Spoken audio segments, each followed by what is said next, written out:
بسم اللہ الرحمن الرحیم۔ ڈسکور اوریجنل کے معزز ناظرین السلام علیکم۔ اب کس نمبر 382 ملاحظہ فرمائیں۔ اس کی تلاشی لو، اکرام شیخ نے کہا۔ اس کے ساتھ ہی ڈرائیور کی قوت برداشت جواب دے گئی۔ وہ ایک دم بھاگ کے ٹرک کی پناہ میں جانا چاہتا تھا تاکہ وہاں خود کو محفوظ رکھتے ہوئے ہم پر فائر کرے، مگر ہم بھی غافل کہاں تھے۔ اس بار محسن ایک دم بیٹھ گیا اور ڈرائیور اس کے اوپر سے گزرنے کی کوشش میں منہ کے بل کیا۔ میں نے اسے پھر اٹھنے نہیں دیا۔ وہ طاقتور آدمی تھا اور اس نے خود کو چھڑانے کی زبردست کوشش کی۔ وہ محسن کے بھی ایک لات مارنے میں کامیاب ہو گیا تھا۔ اس لات نے محسن کو کافی دور پہنچا دیا، مگر اس کے بعد میں نے اپنا کام دکھایا اور اسے 2 منٹ تک اچھالا، گھمایا اور ٹرک پر دے مارا، یہاں تک کہ وہ نیم جان ہو گیا اور بری طرح ہانپنے لگا۔ اس میں گالیاں بکنے کا حوصلہ بھی نہ رہا۔ اکرام شیخ اور محسن واہ سبحان اللہ اور مکر کرتے رہے۔ محسن اس کی جامہ تلاشی میں 2 ریوالور برآمد کیے جو بالکل نئے اور غیر ملکی ساخت کے تھے۔ ایک اس کی واسکٹ میں باہر والی جیب سے نکلا اور دوسرا شلوار کی ڈب میں سے۔ تم پولیس کے بندے نہیں ہو؟ اس نے ہماری آپس کی گفتگو سن کے خوف زدہ لہجے میں کہا۔ حق ہے میاں، میں نے کہا، مگر تم پر سچائی کا انکشاف بڑی مشکل سے ہوا۔ کافی محنت کرنا پڑی ہمیں اور کافی مار کھانا پڑی تمہیں۔ محسن بولا۔ اسے ڈالو اپنی گاڑی میں، اکرام شیخ نے کہا، اچھی طرح پیک کر کے۔ تم بچو گے نہیں، وہ معمولی لوگ نہیں ہیں جن کے ساتھ تم نے پنگا لیا ہے۔ وہ چلانے لگا۔ اوئے اوئے افسروں سے بدتمیزی۔ محسن نے اب بے خوف ہو کے اسے لات ماری۔ پیکنگ کا سارا سامان لا یار، میں نے محسن سے کہا، اس لاتوں کے بھوت کے لیے۔ محسن نے جیپ سے اور ٹرک میں سے تلاش کر کے ایک رسی نکال دی۔ ڈرائیور نے مدد کے لیے چلانے کی خاطر منہ کھولا ہی تھا کہ میں نے اس میں ریوالور ڈال دیا۔ آہستہ، منہ کیا زبان بھی مت دلانا، میں نے کہا، ورنہ گولی چل جائے گی اور خلق میں سوراخ ہو جائے گا، پھر آواز دونوں طرف سے نکلے گی۔ محسن نے کہا، آگے سے بھی پیچھے سے بھی۔ ڈرائیور ساکت ہو گیا۔ محسن نے اس کو اکرام شیخ کے ساتھ مل کر یوں باندھا کہ وہ گٹھری بن گیا، پھر اس کا منہ کپڑا ٹھونس کے سیل کر دیا گیا۔ ہم نے اسے جیپ میں ڈالا اور ایک کانفرنس کی۔ اب کیا کرنا ہے؟ محسن بولا، تم جاؤ، پیچھے کہیں نازو اور غالب کار روکے کھڑے ہوں گے، انہیں لے آؤ، میں نے کہا۔ اس کے بعد تم جاؤ اپنے راستے، ہم جائیں گے اپنے راستے۔ تم لے جاؤ ڈرائیور، ہم لے جاتے ہیں ٹرک، میں نے کہا۔ اگر میں کہوں کہ تم لے جاؤ ڈرائیور اور ٹرک مجھے دے دو، محسن نے احتجاج کیا، تو ہم کہیں گے شٹ اپ، تم ماتحت ہو۔ اکرام شیخ بولا، ایسی کی تیسی تمہاری اور افسری کی۔ اوئے اوئے افسر کو گالی دیتا ہے۔ میں نے محسن کے لہجے کی نقل اتاری، مگر لات کھانے سے پہلے وہ بھاگ گیا۔ میں نے اور اکرام شیخ نے ٹرک پر چڑھ کر کریٹ دیکھے۔ نیچے تک ہر کریٹ کو کھولنا ناممکن تھا۔ ویل سپنر اور ٹول بکس میں ملنے والے بڑے پیچ کس کی مدد سے میں نے چند کریٹ کے ڈھکنے ہٹائے۔ حسب توقع ان میں ہر قسم کا اسلحہ تھا۔ 2 کریٹ ریوالوروں سے بھرے ہوئے تھے، 2 میں غیر ملکی ساخت کے دستی بم تھے اور ایک میں بارودی سرنگیں۔ کار آ گئی تو ہم نیچے اتر آئے۔ محسن نے اور اکرام شیخ نے ڈرائیور کو ڈیکی میں ڈال دیا۔ غالب اور نازو نے مجھے مبارکباد دی۔ تمہیں بھی مبارک ہو، میں نے مختلف لہجے میں کہا۔ تھانے دار مان گیا ہے۔ کیا مان گیا ہے؟ غالب نے غور سے نازو کو دیکھ کر کہا، وہی بات جو نازو نے مجھ سے کہی تھی کہ بھیا سے کر لینا۔ سکندر بھائی، نازو نے گھبرا کے پیچھے دیکھا۔ ایسا جھوٹ؟ قسم خدا کی میں نے سچ بتایا تھا اسے، اور تمہیں بھی سچ بتا رہا ہوں، میں نے سنجیدگی سے کہا۔ اب تم لوگ جاؤ، میں نے محسن اور اکرام شیخ کو آتے دیکھ کر کہا۔ خوشی کے مارے غالب کی بتی سی بج رہی تھی، دوسری طرف نازو کی حالت بھی خیر تھی۔ یہ اسے کیا ہو گیا؟ محسن نے تشویش سے کہا۔ یہ بیک وقت ہنسنے کی، رونے کی اور کوئی موزوں شعر پڑھنے کی کوشش کر رہا ہے، میں نے کہا۔ اور اسے؟ اکرام شیخ نے نازو کو دیکھا۔ میں پریشان ہوں آپ لوگوں سے۔ میرے کچھ کہنے سے قبل ہی نازو بول پڑی، اب کہاں جا رہے ہو؟ بی بی، اکرام شیخ کو کراچی کے راستے معلوم ہے، یہ میرے ساتھ رہے گا، میں نے کہا۔ ہم صبح ہونے تک ٹرک کو سمندر میں ٹھنڈا کر کے لوٹ آئیں گے۔ تم اس قیدی سے جو معلومات حاصل کرنا چاہو کر لینا، یا کچھ نہ کرنا، اور خود بھی چین سے سو جانا، خاک سو جانا۔ اب ان آنکھوں میں نیند کہاں؟ غالب نے شوخ لہجے میں کہا۔ مطلب یہ ہے کہ صبح تو ہونے والی ہے۔ نازو گھبرا کے بولی، ہم چلتے ہیں، تم دیر مت کرنا اور ذرا احتیاط سے کام لینا۔ چل چل، بڑی آئی ہمیں نصیحت کرنے والی، تو کیا خالہ ہے ہماری؟ اکرام شیخ نے اسے ڈانٹا۔ بھیا، میں نے آپ کو شیطان تو نہیں کہا، وہ معصومیت سے بولی اور پھر ہنس پڑی۔ اس کی خوشی اور غالب کی خوشی کا رنگ مجھے ایک لگا، جیسے ایک ہی ٹہنی کے 2 گلابوں کی خوشبو۔ جب کار واپس ہو گئی تو میں نے اللہ کا نام لے کر ڈرائیور کی جگہ لی اور اکرام شیخ میرے پاس بیٹھ گیا۔ ہم نے اپنے ریوالور محسن کو دے دیے تھے اور اب ہمارے پاس وہی 2 ریوالور تھے جو اس ڈرائیور کے قبضے سے برآمد ہوئے تھے۔ میں نے ٹرک کو سٹارٹ کیا اور اکرام شیخ نے اس کے ڈرائیونگ کیبن کی تلاشی لی۔ کیبن میں کاغذات کے نیچے سے ایک اور ریوالور برآمد ہوا۔ اکرام شیخ نے صرف کاغذات جیب میں ٹھونسے اور ریوالور وہیں چھوڑ دیا۔ اب کدھر سے چلنا ہے؟ میں نے کہا۔ سیدھا جانا تو مناسب نہیں ہوگا، وہ سوچ کے بولا۔ تم واپس چلو، کار ساز کی طرف سے چلتے ہیں۔ تم نے سمندر دیکھا ہے؟ میں نے کہا۔ کراچی میں سمندر کس نے نہیں دیکھا؟ اگر کسی نے نہیں دیکھا تو گویا وہ پیدا ہی نہیں ہوا، اکرام شیخ بولا۔ جیسے لاہور والے کہتے ہیں کہ جن نے لاہور نہیں تکیا وہ جمیا ہی نہیں۔ میں نے ٹرک کو ریورس میں لے کر موڑ کاٹا۔ سمندر کا وہ کون سا علاقہ ہے جہاں سے ہم ٹرک کو براہ راست پانی میں غرق کر سکیں؟ کیا ٹرک کو بھی سپردی آب کرنا ضروری ہے؟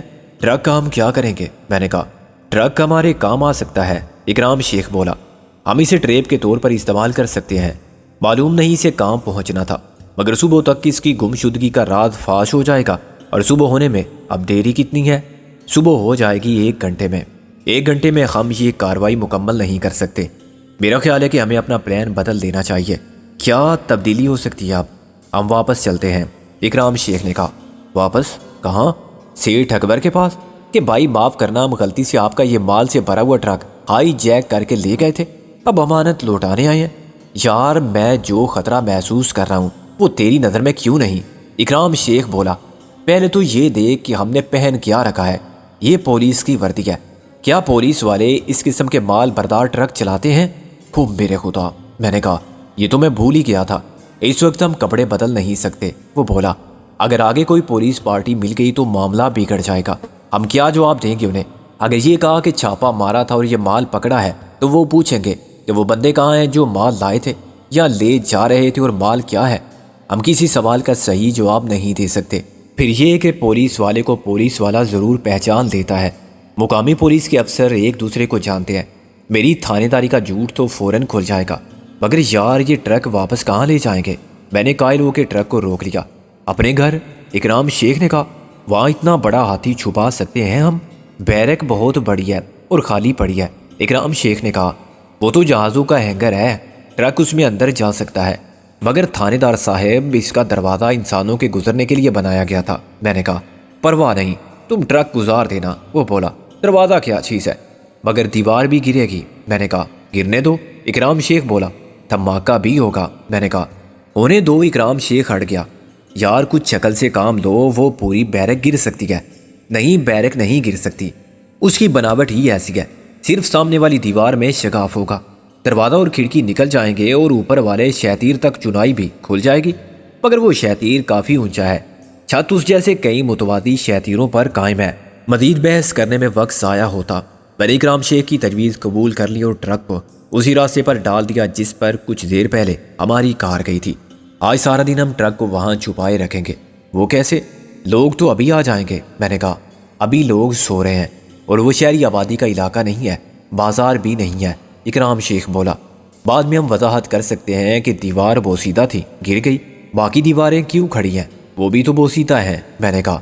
یہ نہایت فضول وجہ ہے، مگر ایک صورت ایسی ہو سکتی ہے کہ کسی کو بھی شک نہ ہو۔ ہم کار کو ریورس میں لے کر ملبے کے قریب کھڑا کر سکتے ہیں اور یہ وضاحت کر سکتے ہیں کہ ہمارا یہ ایک نامعقول اور ناقبت اندیش ساتھی، جسے ڈرائیونگ نہیں آتی، گاڑی کو واپس لا رہا تھا۔ بدحواسی میں بریک دبانے کی بجائے اس نے ایکسیلریٹر پر دباؤ ڈال دیا، گاڑی دیوار سے ٹکرا گئی اور انجام آپ کے سامنے ہے۔ Very good. اس طرح وہ صرف کار کو دیکھیں گے، ان کا دھیان ٹرک کی طرف جائے گا ہی نہیں۔ کیا وہاں رہنے والوں کی نظر اتنی کمزور ہے؟ یہ تو پتہ نہیں، مگر ہم پردہ ڈال دیں گے نا، اکرام شیخ بولا۔ اتنا بڑا پردہ کہاں سے آئے گا اس وقت؟ اکرام شیخ نے ہنس کر چٹکی بجائی۔ یہی تو حاضر دماغی کہلاتی ہے میاں۔ یہ جو ترپال پڑی ہے نا ٹرک کے اوپر، یہ کس کام آئے گی؟ اس سے بہتر پردہ کیا ہوگا؟ ہم قائل ہوئے۔ میں نے سر کھجا کے کہا، میں اس تجویز کے حصہ اول سے پوری طور پر اتفاق کرتا ہوں۔ ہم ٹرک کو چھپا کے رکھیں گے آج، اس کے بعد رات کو میں دوسرا ٹرک لاؤں گا۔ کوئی بھی ٹرک جو شہر میں سامان لانے لے جانے کے لیے کرائے پر ملتے ہیں، یہ سب سامان آج ہم دن میں اتار کے باہر ڈھیر کر دیں گے اور اس کے اوپر بھی کچھ ڈال دیں گے۔ کوئی دوسری ترپال لے آئیں گے۔ رات کو ہم یہ مال دوسرے ٹرک میں لوڈ کر کے یہاں سے نکال لے جائیں گے اور سمندر میں غرق کر دیں گے، تاکہ وہ دوسرا ٹرک والا گواہ رہے۔ یار کچھ خود بھی سوچا کرو، وہاں سے مال اٹھا کے ہم کسی دوسری جگہ اتار سکتے ہیں۔ شہر میں بہت گودام ہے جو کرائے پر ملتے ہیں، اور راجہ کوئی ایسا بندوبست کریں گے کہ وہ مال چھوٹی گاڑیوں میں تھوڑا تھوڑا کر کے کشتیوں کے ذریعے سمندر میں ڈبو دیا جائے۔ یا پھر ہم کوئی ٹرک حاصل کر لیں، خالی ٹرک، اس کے ڈرائیور کو دن بھر قید میں رکھیں گے اور یہ مال اس کے ٹرک میں ڈال کے ایسی جگہ پہنچا دیں گے جہاں اسے سپرد آب کیا جا سکے۔ اس کے لیے ایک لانچ بہرحال درکار ہوگی۔ ہم اپنی لانچ کے واپس ملنے تک اس کار خیر کو التوا میں رکھ سکتے ہیں۔ فرض کرو ہم سینڈ پٹ یا ہاکس بے کے ساحل پر کسی جگہ ٹرک لے جائیں اور وہاں سے 2-4 پھیروں میں لانچ بھر بھر کے لے جائیں، سمندر میں 1 میل آگے تک پورا مال کو سمندر میں غرق کر کے لوٹ آئیں، ٹرک اس ڈرائیور کے حوالے کریں اور معذرت کے ساتھ اسے 2-4 ہزار اس کی تکلیف کے لیے پیش کر دیں اور رخصت ہوتے ہوئے تاکید کر دیں کہ وہ اس واقعے کو بھول جائے اور خوش رہے، یہ بھی ٹھیک ہے۔ میں نے کہا لیکن گھی اگر سیدھی انگلیوں سے نکلتا ہو تو ٹیڑھی انگلیاں کرنے سے کیا فائدہ؟ کیا مطلب یہ ہے کہ آپ ایک پرانا ٹرک خرید لیں، کتنے میں ملے گا؟ 30-40 میں۔ اس ٹرک کو اوپن لیٹر پر خریدیں، یعنی اس پر خریدار کا نام نہ ہو، بس ٹرانسفر لیٹر ہو۔ میں نے کہا اسے حسب ضرورت 1-2 دن یا ہفتہ بھر استعمال میں رکھیں اور پھر یا تو اسی پارٹی کو واپس بھیج دیں، 2-4 ہزار کم پر، یا کسی اور سے سودا کر لیں، ممکن ہے 2-4 ہزار کا منافع ہو جائے، نہ کوئی خطرہ نہ کوئی پریشانی۔ چیف کیٹو، تمہاری کھوپڑی A1 ہے، اکرام شیخ بولا۔ اب ہم کوئنز روڈ پر پہنچ گئے تھے۔ افق پر صبح کی سفیدی نمودار ہو رہی تھی۔ بیرک سے کچھ فاصلے پر میں نے ٹرک روک دیا اور اکرام شیخ باقی لوگوں کو خبردار کرنے گیا کہ ہٹ جاؤ، سامنے سے ہاتھی اندر آ رہا ہے۔ وہ 10 منٹ بعد واپس آیا تو اس کے ساتھ غالب، محسن اور راجہ بھی تھے۔ وہ سب پریشان اور بدحواس ہو گئے تھے۔ یہ تم لوگوں کو کیا سوچی؟ غالب نے کہا۔ ہٹ سامنے سے، میں نے کہا، باتوں کے لیے وقت نہیں، تم لوگ دھماکے کے اثرات سے نمٹنے کے لیے تیار رہو۔ میں نے ٹرک آگے بڑھاتے ہوئے بیرک کا جائزہ لیا۔ بلا شبہ یہ وسعت اور بلندی کے اعتبار سے کسی چھوٹے جہاز کا ہینگر ہی لگتی تھی۔ میں ٹرک اسی وسطی دروازے تک لے گیا اور اس کی رفتار انتہائی کم رکھتے ہوئے آگے بڑھاتا رہا۔ دروازہ معمولی سے دھکے سے ٹوٹ کر اندر گرا۔ ایک دیو ہیکل ٹرک کے طاقتور انجن کے سامنے اس کی حیثیت ہی کیا تھی۔ میں نے ٹرک کو اور آگے بڑھایا۔ کھڑکی پہلے ہی نکل چکی تھی، اب اس کے آس پاس کی دیوار ہلی، پھر بلاک گر گئے۔ یہ سارا ملبہ ٹرک کے اگلے حصے پر گرا۔ اگر یہ پیچھے گرتا تو بارود کے اس ڈھیر میں ایک چنگاری بھی پیدا کر سکتا تھا۔ پھر نہ ٹرک رہتا، نہ بیرک اور نہ MRS۔ دیوار کے گرنے سے دھماکہ ضرور ہوا تھا، مگر اتنا بھی نہیں کہ آس پاس کے دوسرے گھروں کی دیواریں ہلا دے۔ صبح کے سکوت میں انجن کے گھرانے کا شور بھی شامل ہو گیا تھا۔ اب کیا دیر کر رہا ہے، جلدی سے آگے بڑھا ٹرک کو، محسن نے چلا کر کہا۔ اس کے نیچے، پہیوں کے نیچے سے ملبہ ہٹاؤ، میں نے سر نکال کر کہا۔ غالب اور محسن ایک طرف جھک گئے۔ راجہ اکرام شیخ نے پیچھے والے 2 پہیوں کے لیے راستہ بنایا۔ میں نے ٹرک کو ریس دی اور ایکسیلریٹر دبا کے ایک دم کلچ چھوڑا۔ ٹرک نے زبردست جھٹکے سے آگے جمپ لگائی اور بیرک میں داخل ہو گیا۔ ایک تربیت یافتہ ٹیم کی طرح جو اس ڈرامے کی کئی بار کامیاب ریہرسل کر چکی ہو، وہ سب ایک ساتھ مصروف عمل ہو گئے۔ انہوں نے ٹرک کو چاروں طرف سے کور کرنے والے کینوس کے ترپال کو 5 منٹ میں اتار لیا۔ ترپال کے کناروں پر پیتل کے گول رنگ لگے ہوئے تھے۔ ترپال کو ٹائٹ رکھنے والی رسی انہی میں سے گزرتی تھی اور اب یہی رسی ترپال ایک پردہ قائم کرنے میں کام آئی۔ ان سب نے مل کر اگلے 5 منٹ میں ترپال کو چھت کے متوازی شیطیر پر باندھ دیا اور اس کے نچلے حصے کو بلاکوں سے دبا دیا۔ صرف ایک طرف سے مشکل سے 2 فٹ چوڑا حصہ کھلا رہنے دیا گیا، جو دروازے کی جگہ اندر آنے جانے کے لیے تھا۔ ہم سب اب لباس بھی بدل چکے تھے۔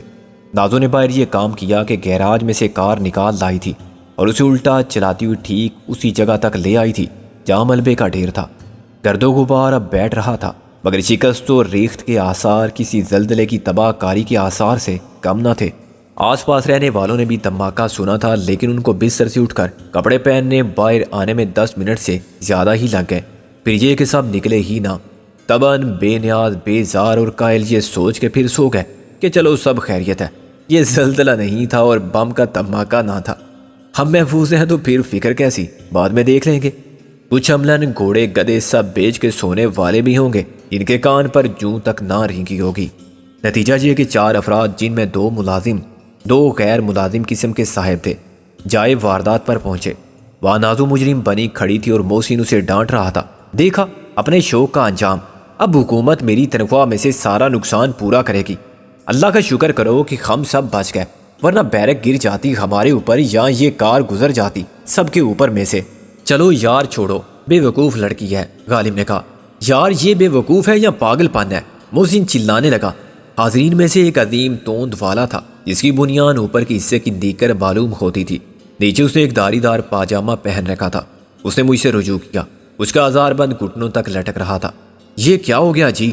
یہ بہن ہے ہماری پاگل، میں نے افسر رابطہ کی طرح پریس ریلیز دیتے ہوئے کہا۔ بہت شوق ہے کار چلانے کا، مگر کار بڑی ہے، ذرا اس کو دیکھو، جھاڑو کا تنکا ہے۔ مگر اس وقت، ہاں دن میں تو سب روکتے تھے نا، یہ اس وقت چابیاں لے کر شوق پورا کر رہی تھی۔ نئی کار ہے۔ ہاں کار تو نئی ہے، بہت قیمتی بھی ہے، دوسرے صاحب نے حسد سے کہا۔ وہ غالباً اس لیے سوکھ کر کانٹا ہو رہا تھا کہ اسے ساری دنیا سے رشک و حسد میں اپنا خون جلانے کا شوق تھا۔ چلو خیریت گزری، ایک ملازم ٹائپ شخص بولا، ورنہ یہ بیرک، یہ کیا ہر بیرک ایسی ہی ہے؟ دھاری دار پاجامے والا بولا۔ آپ نئے آئے ہیں؟ اسد سے سوکھ جانے والے نے کہا۔ ہاں ابھی چند دن ہوئے ہیں۔ کوئی نقصان تو نہیں ہوا؟ دوسرے ملازم نمائش شخص نے کہا۔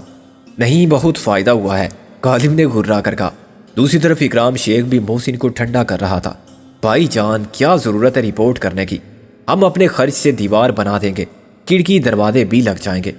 یہی ٹھیک ہے بھائی صاحب، دھاری دار پاجامے والا بولا۔ خواہ مخواہ سرکار کو بھی تکلیف دو گے، اسٹیٹ آفس والے 2 کے 4 لگائیں گے اور پھر ٹھیکہ دیں گے کسی کو پوری بیرک گرانے کا۔ انہیں تو خدا موقع دے، وہ کہیں گے کہ بیرک کی قابل استعمال نہیں رہی، حالانکہ قابل استعمال تو یہ کبھی نہ تھی۔ حاسد شخص بولا۔ یہاں کی انکوائری آفس والے تو ابھی آ جائیں گے، محسن نے تجویز سے کہا۔ اجی وہاں سے ایک اوورسیئر آئے گا، 100 روپے رکھ دینا اس کے ہاتھ پر، بہت ہے۔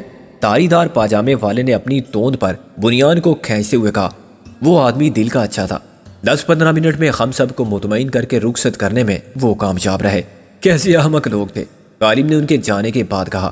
کسی نے یہ نہیں دیکھا کہ کار سے دیوار گری ہے تو کار پر ڈینٹ تک نہیں آیا، اس کی تو ڈگی تباہ ہو جانا چاہیے تھی۔ خواتین کی موجودگی کے باعث وہ آگے نہیں آئے، ورنہ دیکھ لیتے، میں نے کہا۔ اور احمق نہ آتے تو یہ جھوٹ کیسے چلتا؟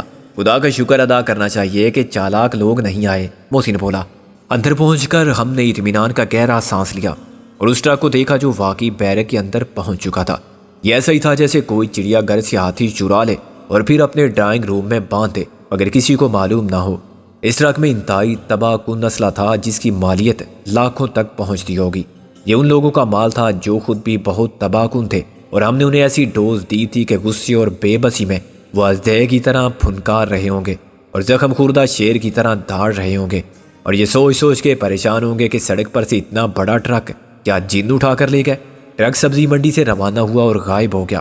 ان کو شک ڈرائیور پر بھی ہوگا کہ وہ ٹرک لے کر غائب ہو گیا، مگر بہت کم۔ ڈرائیور پرانا نمک خوار تھا اور وہ ٹرک لے کر جائے گا بھی کہاں؟ اسلحے سے بھرا ہوا ٹرک اس کے کس کام کا؟ اس کا تو خریدار بھی کوئی نہیں ہوگا۔ سب جانتے ہیں کہ حاجی عبداللہ اور چودھری دلاور اکبر سیٹھ یا چاند بھائی کا مال ہضم نہیں کیا جا سکتا۔ ظاہر ان کو صرف ہم پر شک ہوگا، وہ ہماری اور ٹرک کی تلاش میں سارے کراچی کو چھان ماریں گے، مگر کراچی بہت بڑا شہر ہے، ان کا ساتھ پولیس بھی دے گی اور ممکن ہے وہ اس حد تک سراغ لگانے میں کامیاب ہو جائیں کہ ٹرک کے غائب ہونے سے پہلے سینڈ پرس پر 3 پولیس والے غائب ہوئے تھے۔ جب وہ ملیں گے تو بہت سی کڑیاں مل جائیں گی، وہ بتا دیں گے کہ انہیں باندھ کر ڈالنے والے اور ان کی جیپ لے جانے والے کس قسم کے لوگ تھے۔ شاید وہ فرانسیسی بھی بتا دیں کہ رات کو یہاں 2 فرنچ بولنے والے آئے تھے جو خود کو فرانس کا آرٹسٹ کہتے تھے۔ اس سے تصدیق ہو جائے گی کہ یہ میں اور محسن تھے۔ پھر ان کو پولیس کی جیپ اسٹیڈیم کے پاس کھڑی ہوئی ملے گی تو وہ سمجھ لیں گے کسی جیپ پہ پولیس کی وردی پہن کر آنے والے محسن اور سکندر ان کا ٹرک لے گئے۔ انہیں یہ بھی معلوم تھا کہ محسن اور سکندر سینڈ پٹ کی ایک ہٹ میں قید تھے جہاں وہ حاجی عبداللہ کو چکنا چور کر کے چھوڑ گئے تھے اور نیوی کے ایک ٹرک میں چھپ کر فرار ہو گئے تھے، اور پولیس کی گشتی پارٹی بھی وہیں غائب ہوئی تھی۔ تاہم جو سوال ان کی عقل کو خبت رکھے گا یہ ہوگا کہ ٹرک اب کہاں ہے اور اس کا کوئی سراغ تک باقی نہیں۔ ہم سب فرش پر بیٹھے ٹرک کو دیکھ رہے تھے اور خوشی کے ساتھ حیرانی پریشانی کے ملے جلے جذبات کا شکار تھے۔ میں نے مونی سے کہا کہ وہ چائے بنا کر لائے۔ بہت عرصے بعد میں نے اس سے براہ راست بات کی تھی اور ایک فرمائش کی تھی۔ اس کا مرجھایا ہوا چہرہ ایک دم کھل اٹھا۔ یہ اکرام شیخ کی فرمائش ہے، محسن نے کہا۔ مونی جاتے جاتے ذرا سی دیر کے لیے پلٹی اور اس نے اکرام شیخ کو غور سے دیکھا۔ تم تو پھر چائے نہیں پیو گے؟ میں نے کچھ نہیں کہا، اکرام شیخ نے بوکھلا کر کہا۔ سب پئیں گے چائے تو مونی ہنسی اور چل پڑی۔ مگر تمہارے طفیل راجے نے بھی اصرار کیا۔ ہمارا کون ہے یہاں بابا جو فقیر کو؟ سالے فقیر کی اولاد، میں نے کہا۔ ہم سب سے زیادہ دولت مند ہے تو، تیرا تو سسر بھی ہے، ہم سب بے سسر ہیں، اس کا سسر بھی پیسے والا ہے، محسن نے کہا۔ یہودی؟ یارو وہ میری پری کا ابا ہے، اسے کچھ مت کہو، راجہ نے آپ بھر کے کہا۔ مجھے لیلا کا کتا بھی پیارا ہے۔ راجا ہوش میں آ جا، محسن بولا، ایسا عشق تیرا بجا دے گا باجا، تو اپنے سسر کو کھا جا۔ غالب بے اختیار ہنسا۔ کیا خوب فرمایا آزاد شاعری میں، تو نے بالکل صحیح جذبات کی عکاسی کی ہے۔ کس کے صحیح جذبات؟ راجا نے کہا، ہم سب کے۔ میں نے کہا، ہم ایسے نامعقول عشق کے سخت خلاف ہیں۔ یہ تو بالکل جن اور پری کا عشق ہے جس کا انسانوں کی دنیا سے تعلق ہی معلوم نہیں ہوتا۔ میری مانو تو ہم سے سبق لو، اپنے سسر کا دماغ درست کر دو۔ وہ کیسے؟ میرا مطلب ہے دماغ تو میرا خراب ہے، وہ ہم ٹھیک کر لیں گے۔ غالب نے کہا، تم ایسا کرو کہ اپنے چاروں مدفون گڑھے نکالو جن میں تمہاری کمائی، خون پسینے کی کمائی راجا نے تصحیح کی۔ خون پسینے کی کمائی بھری ہوئی ہے، یہ گڑھے اپنے سسر کے سر پر پھوڑو، اس کا بھی سارا خون پسینہ بہہ جائے گا۔ غالب نے اپنی بات جاری رکھتے ہوئے کہا، پری کے مارو ایک جمپڑ کے الو کی پٹھی، چل میرے ساتھ، ورنہ میں کرتا ہوں نیلو سے شادی۔ سب بہت عرصے بعد بہت ہنسے۔ رات بھر کی تھکن اور اعصابی کشیدگی ذرا سی گپ شپ میں دور ہو گئی۔ پھر میں نے کہا، میاں اکرام شیخ، اللہ تمہاری عمر دراز کرے، تم ذرا بتاؤ تو صحیح، کیا سوچ کے ہم یہ چیز یہاں لائے ہیں؟ ہاں، یہ عشق سے زیادہ تباہ کن چیز ہے، غالب نے کہا۔ اکرام شیخ نے انہیں اپنے پروگرام سے آگاہ کیا۔ اتنی دیر میں مونی چائے بنا لائی تھی۔ اسے ناشتے کے دیباچے کے طور پر بسکٹ پیش کیے جو ہم سب چر گئے۔ اسی دوران میں اکرام شیخ نے اپنا پورا پلان واضح کر دیا۔ فرض کرو ہم نے یہ سب کر لیا، اسلحہ غرق کر دیا، ٹرک خریدا اور پھر بیچ دیا۔ غالب نے سب سن کے کہا، اس کے بعد یہ ٹرک کس کام آئے گا؟ اسے ٹریپ کے طور پر کیسے استعمال کیا جائے گا؟ ہم اسے کسی بھی جگہ چھوڑ دیں گے اور پھر نگرانی کریں گے، یہ دیکھتے رہیں گے کہ اسے کون لینے آتا ہے اور کہاں لے کے جاتا ہے۔ اس عرصے میں ٹرک ڈرائیور سے بھی کچھ معلوم ہوگا۔ ہاں، میں نے چونک کر کہا، وہ ہے کہاں؟ حوالات میں۔ محسن نے گیراج کی طرف اشارہ کیا۔ اس سے دن میں کسی وقت تفتیش کریں گے۔ وہ آدمی خطرناک لگتا ہے۔ ہاں، بھونکنے والا کتا ہے، کاٹتا نہیں، شیخ بولا۔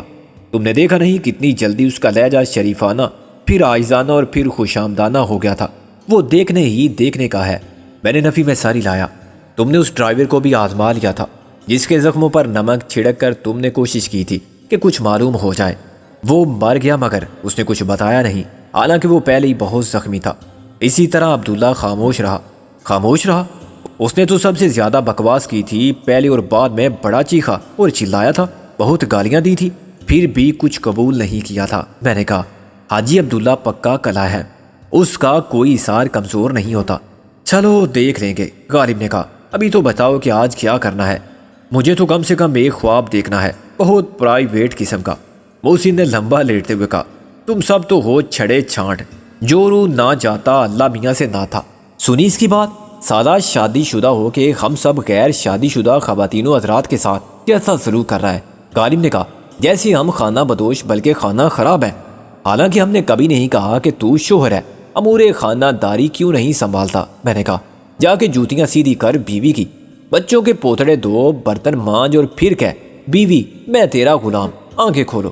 یہ میں نے بالکل نہیں کہا تھا نکاح کے وقت۔ موسی نے آنکھیں کھول کے احتجاج کیا، تم لوگ کہو گے تجھے ضرورت ہی نہیں تھی کہنے کی، تجھے ضرورت ہی نہیں تھی کہنے کی، تو پہلے خود کو زن، مرید، زرخرید، غلام اور کفش بردار ثابت کر چکا تھا، اور تیری صورت بھی ایسی ہے۔ میں نے کہا، تم سب جلتے ہو، محسن نے فیصلہ کن لہجے میں کہا، اور پھر سو گیا۔ ایسے نہیں چلے گا شوہر خان، شیخ بولا۔ اس نے غالب کو آنکھ سے اشارہ کیا اور وہ دونوں پھرتی سے اٹھے۔ محسن کو اس وقت حیرت ہوئی جب انہوں نے اسے اٹھا لیا۔ ایک نے ٹانگوں سے پکڑ کے اور دوسرے نے ہاتھوں سے۔ وہ شور مچاتا رہا، لیکن میں نے اور راجا نے بھی غالب اور شیخ کی مدد کی، ورنہ وہ خود کو چھڑا لیتا۔ ہم اسے باہر لے گئے اور نل کے نیچے رکھ کے 20 کھول دی۔ ابے یار، لوگ دیکھیں گے، اس نے الٹ مچایا۔ سارے کپڑے بھیگ گئے۔ اب سوئے گا؟ نہیں، میرے باپ کی توبہ، جو کبھی بھی سونے کا نام لو۔ جب ہم اندر آئے تو نازو اور مونی زور زور سے ہنس رہی تھی۔ پردے کی اوٹ سے انہوں نے بھی یہ تماشا دیکھا تھا، مگر محسن اندر آتے ہی پھر لیٹ گیا۔ پھر وہی، ابھی کیا کہا تھا؟ اچھی، محسن نے مصنوعی چھینک ماری۔ کیا کہا تھا؟ یہی نا کہ کبھی سونے کا نام نہیں لوں گا۔ سونا مجھے خریدنا بھی نہیں ہے، مگر سونے کا نام لینا پڑا تو اسے گولڈ کہوں گا۔ غالباً مجھے ڈبل نمونیا تو ہو چکا، ایک چھینک پہلے آئے تو یہ ٹرپل نمونیا کی نشانی ہوتی ہے۔ ایسی حالت میں وصیت فوراً کر دینی چاہیے۔ شیخ بولا، تیرے پاس دنیا میں تھا کیا؟ ایک بیوی بچے کے سوا، غالب نے رنجیدہ لہجے میں کہا۔ تیرے بعد انہیں خیرات میں دے دیں۔ چلو چلو بس کرو۔ نادو نے دخل دینا اب ضروری سمجھا، بہت دیر سے سب ایک ہی کے پیچھے پڑے ہوئے ہو۔ غالب فوراً پیچھے ہٹ گیا۔ لو، میں تو باز آ گیا۔ بلکہ میں خود بھی سو جاتا ہوں۔ سالے مجھے کہتا تھا زن مرید، محسن نے کہہ کا مارا۔ زن مرید تو ہم بھی ہیں میاں ماشاءاللہ۔ میں نے حاجی کے لہجے میں کہا، ہم بھی خواب خر کے مزے لیتے ہیں۔ خواب خر؟ معاف کرنا، گوشت پرنٹ ہونے سے رہ گیا۔ اچھا تو میں جاتا ہوں، راجہ نے کہا۔ میں تو رات بھر سو کے اٹھا ہوں، دیکھتا ہوں کسی ٹرک کی بات بن جائے۔ اللہ تیرا بھلا کرے بابا، میں نے کہا، مگر دیکھ ٹرک کے لیے بھیک مانگنے مت بیٹھ جانا، عادت بڑھ چکی ہے تجھے۔ یار خیرات میں ٹرک مت مانگنا، محسن نے کہا۔ لوگ خیرات میں گالی تک نہیں دیتے یہاں۔ اچھا تو نکالو 50,000 روپے، اپنے اس یہودی سسر سے لو نا یار، محسن نے کہا۔ ہاں قرض لے لو بھاری سود پر، غالب نے تائید کی۔ بعد میں مکر جانا، اس صدمے سے مر جائے گا اور تمہارا راستہ صاف ہو جائے گا۔ تم اسے یوں بھی تو قتل کر سکتے ہو، میں نے کہا۔ مشورہ تو اچھا ہے، راجہ سوچ کے بولا۔ شادی کے بعد یہی کروں گا، ابھی تو میں نے دبڑی مانگی تو وہ چمڑی اتار لے گا میری۔ اچھا تو پھر لے لو کہیں سے بھی، میں نے کہا۔ تمہارے اتنے گھڑے دفن پڑے ہیں، ایک گھڑا نکال لو۔ مجھے بڑی حیرانی ہوئی جب اس نے کہا، اچھا اگر تم کہتی ہو تو، مگر یار بعد میں مجھے پورے کر دینا۔ میں وعدہ کر چکا ہوں، تم نے اس گھڑے میں سے صرف بریانی ہی کھائی تھی نا۔ ارے یار تم تو سیریس ہو گئے۔ نہیں، اگر تمہارے پاس پیسے نہیں ہیں تو کوئی بات نہیں، راجہ بولا۔ پہلی ضرورت بھی تو تمہاری ہے، اور اب تک یہ پیسہ اس لیے محفوظ رہا کہ تم نے اسے مال غنیمت نہیں سمجھا تھا۔ نازو بی بی، میں نے کہا، اس فقیر کو 50,000 روپے خیرات میں دے دو۔ ہم ابھی ایسے کنگال بھی نہیں ہوئے کہ خیرات لینے لگے۔ ہاتھ سب پھیلاتے ہیں، خدا کے علاوہ دنیا میں بھی سب کو کسی نہ کسی سے کچھ مانگنا پڑتا ہے، وہ فلسفیانہ لہجے میں بولا۔ اچھا اب سنو میری بات غور سے، تم کو ایک تو ٹرک کا سودا کرنا ہے، ہو سکے تو آج ہی فائنل کر لینا۔ پھر تم کو ایک چکر ادھر کا بھی لگانا ہوگا، بندرگاہ کا۔ یہ دیکھنا ہوگا کہ وہ بحری جہاز SS کرانتی تھرڈ کھڑا ہے یا نہیں۔ وہ تو کھڑا ہی رہے گا، اس کا مال جو یہاں پڑا ہے، راجہ نے کہا۔ ذرا معلوم تو کرنا کہ وہاں کیا ہلچل ہے۔